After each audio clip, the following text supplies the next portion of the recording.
Good morning students. आज का जो टॉपिक है micro economics BA part second का, वो है प्राइस इफेक्ट या कीमत प्रभाव।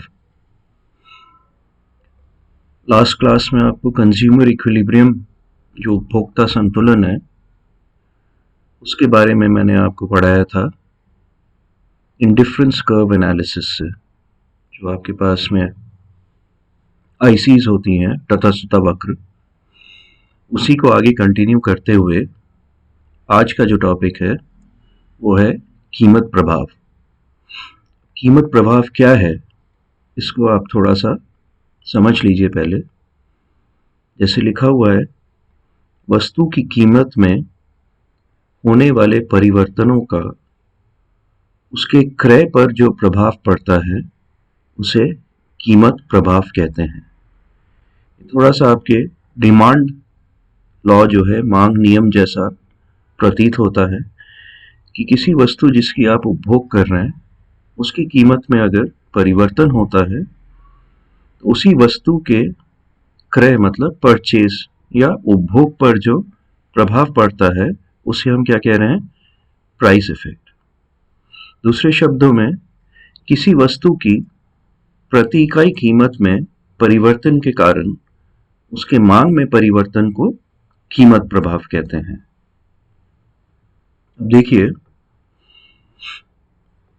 ये जो कीमत प्रभाव है इसको कई बार हम टोटल पूर्ण कीमत प्रभाव कहते हैं, टोटल प्राइस इफेक्ट। अब ये टोटल प्राइस इफेक्ट को हम दो भागों में बांटते हैं उसको मापने के लिए यानी जैसे किसी कीमत में, किसी वस्तु की कीमत में गिरावट आती है तो उसी वस्तु की हम ज्यादा क्रय करते हैं या उपभोग करते हैं। कितना ज्यादा क्रय करते हैं, ये दो कारणों से होती है। पहला है आय प्रभाव, जिसको हम इनकम इफेक्ट कह रहे हैं, और दूसरा है प्रतिस्थापन प्रभाव, जिसको हम सब्स्टिट्यूशन इफेक्ट कहते हैं। अब आय प्रभाव क्या है, आप देखिए, किसी वस्तु की कीमत में परिवर्तन के कारण उसी वस्तु के मांग में परिवर्तन जो केवल वास्तविक आय के परिवर्तन के कारण उत्पन्न होती है उसे हम आय प्रभाव कहते हैं।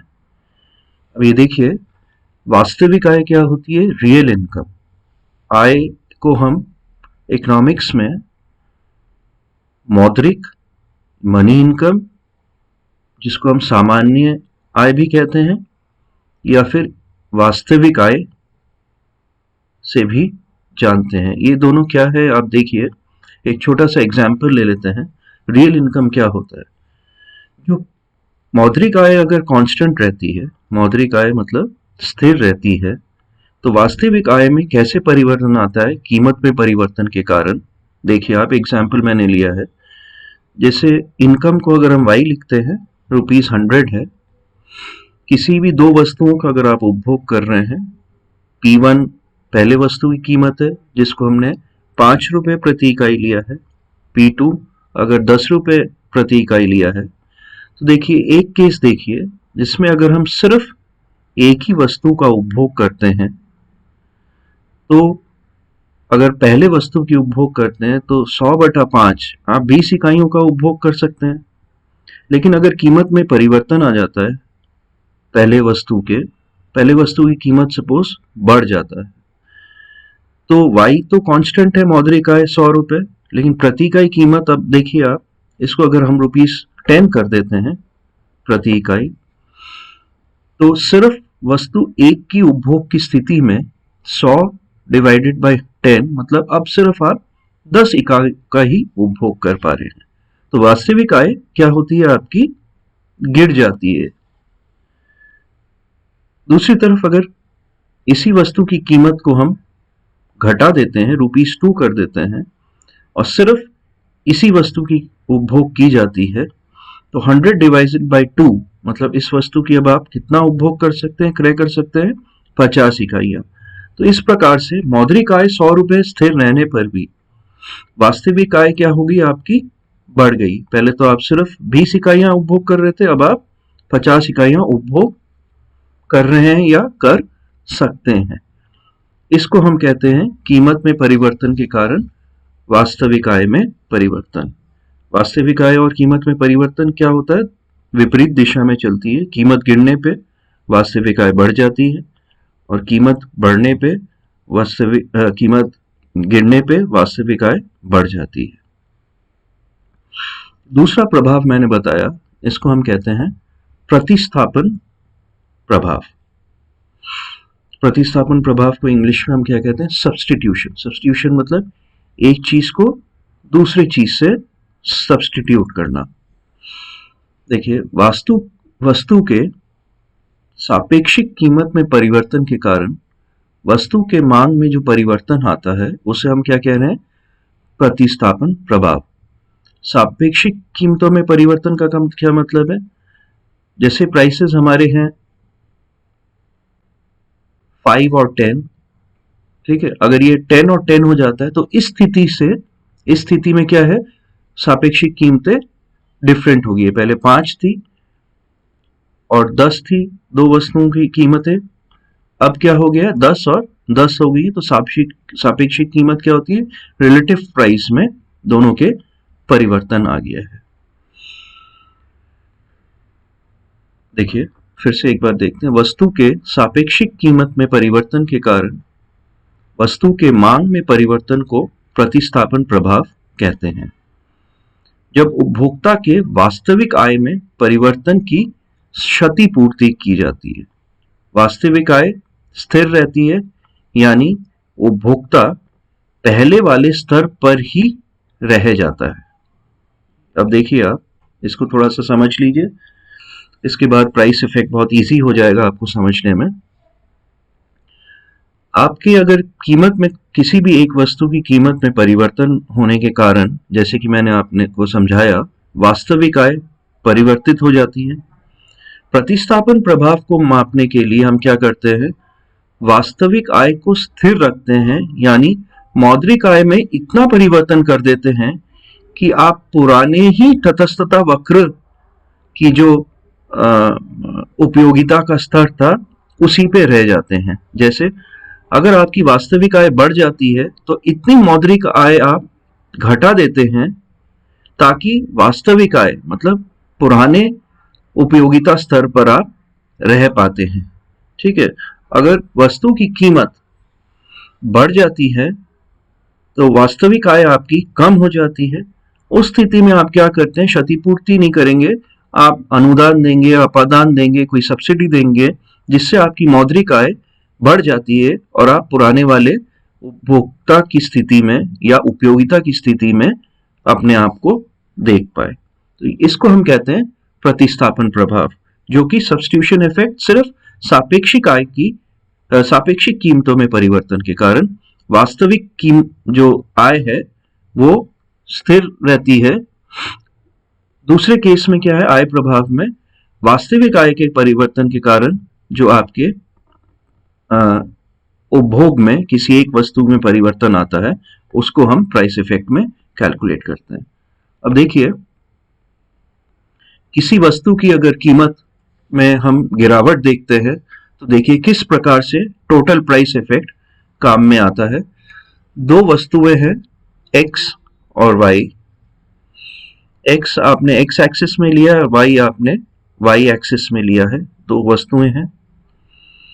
अब पहले जो बजट लाइन है जिसको हम बजट रेखा कहते हैं वो AB है। ये देखिए AB है।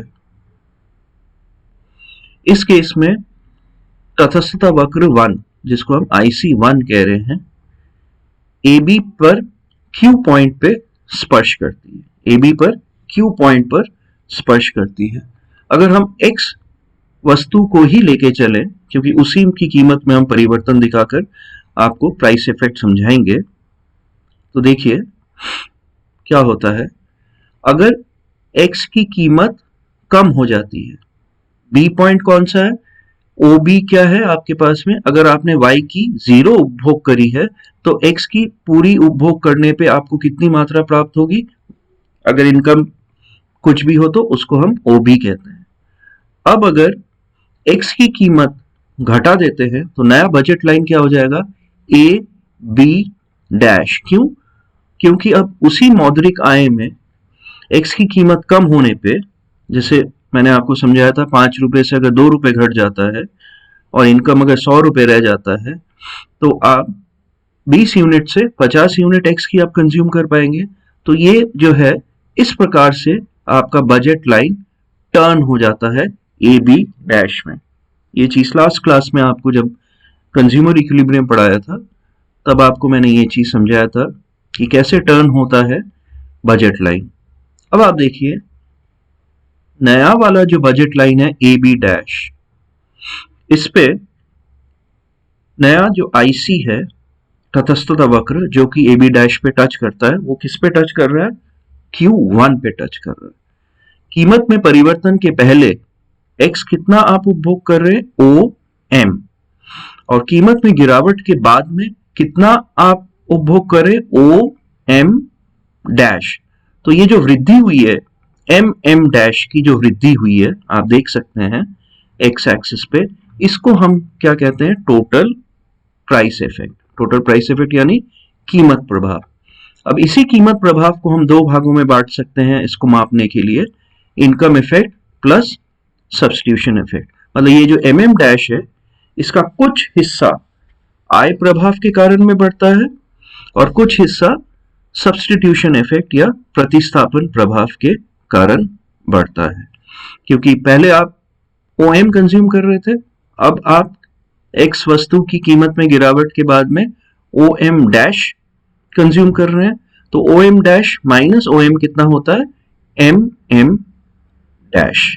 इस कारण जो आपकी एक्स वस्तु की उपभोग में वृद्धि होती है उसको हम क्या कह रहे हैं, प्राइस इफेक्ट। अब देखिए ये जो प्रतिस्थापन प्रभाव है, आय प्रभाव जो मापते हैं उसकी तो अवधारणा एक ही है, लेकिन प्रतिस्थापन प्रभाव को जो हम मापते हैं इसमें दो धारणाएं पाई जाती है। एक धारणा हिग्स ने दिया था और दूसरी धारणा किसने दिया था, स्लट्सकी ने। धारणा किसकी होती है कि जब वास्तविक आय में परिवर्तन होता है तो उसकी क्षतिपूर्ति हम किस प्रकार करें ताकि उपभोक्ता अपनी पुराने उपयोगिता स्तर पर ही उपभोग कर पाए, ठीक है ना। तो हिग्स के अनुसार ये जो पीडीएफ फाइल है ये मैंने आपको पहले ही शेयर कर रखा है, तो आप पढ़ लीजिए, मैं इसमें समझा देता हूं आपको। हिग्स के अनुसार हम एग्जाम्पल ले लेते हैं, अगर प्राइस एक्स वस्तु की गिर जाती है तो वास्तविक आय बढ़ जाएगी। तो पूर्ण उपयोगिता स्तर पर रखने के लिए आपको क्या करनी पड़ेगी, मौद्रिक आय को घटानी पड़ेगी, क्षतिपूर्ति करनी पड़ेगी आपको, ताकि बजट लाइन इस एग्जाम्पल में जैसे आपको समझाया था एक्स एक्सिस में इस टाइप से टर्न हो जाएगा। तो हिग्स के अनुसार हम मौद्रिक आय में इतनी क्षतिपूर्ति करते हैं कि वो अपने पुराने संतुलन स्तर पर उपभोग कर पाए। पुराना संतुलन स्तर किससे दिया हुआ है, आपके पुराने वाले तटस्थता वक्र जो कि इस एग्जाम्पल में IC1 दिया हुआ है, ठीक है। तो IC1 पर ही वो उपभोग कर पाए, इस प्रकार से आपकी आय में क्षतिपूर्ति की जाती है।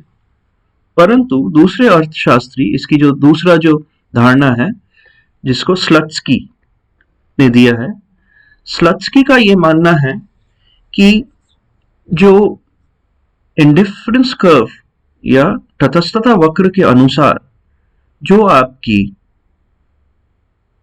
उपयोगिता का स्तर है उसको आप एग्जैक्टली माप तो सकते नहीं है। तो आप आय को कितना घटाएंगे कि आप उसी इंडिफरेंस कर्व पर उपभोग कर पाएंगे, इसको लेके उपभोक्ता में कंफ्यूजन हो सकता है। इसको दूर करने के लिए स्लट्सकी के अनुसार आय में इतनी परिवर्तन की जानी चाहिए कि आपका जो नया जो बजट लाइन है वो उसी संतुलन की स्थिति से गुजरे ताकि वो अपने पुरानी जो एक्स और वाई वस्तु की जो बंडल था या जो संयोग था उसको उपभोग कर पाए। यानी इस धारणा के अनुसार आय में जो परिवर्तन किया जाता है वह उपभोक्ता वह मतलब उपभोक्ता दोनों वस्तु की वही संयोग खरीदना चाहता है जो कीमत परिवर्तन के पूर्व था।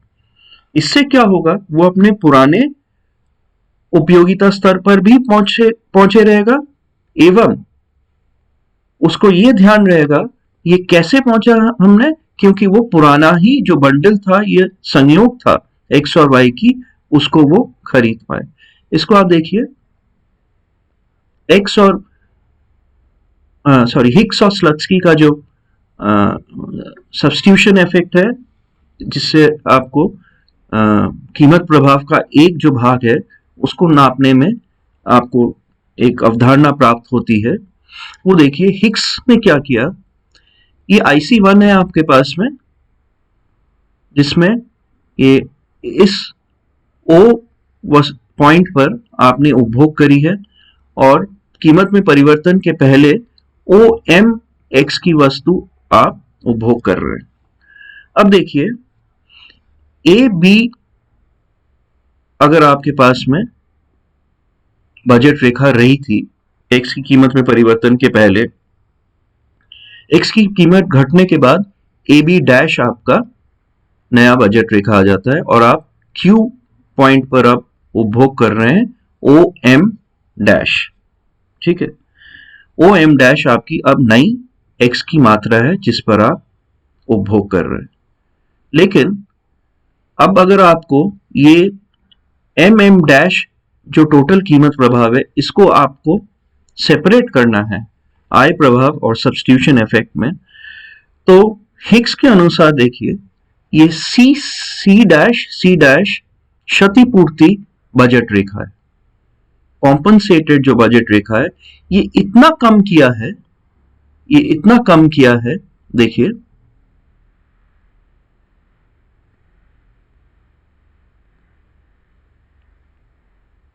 कि ये पुराने ही आपके पास में उपयोगिता स्तर पर ये उपभोग करेगा।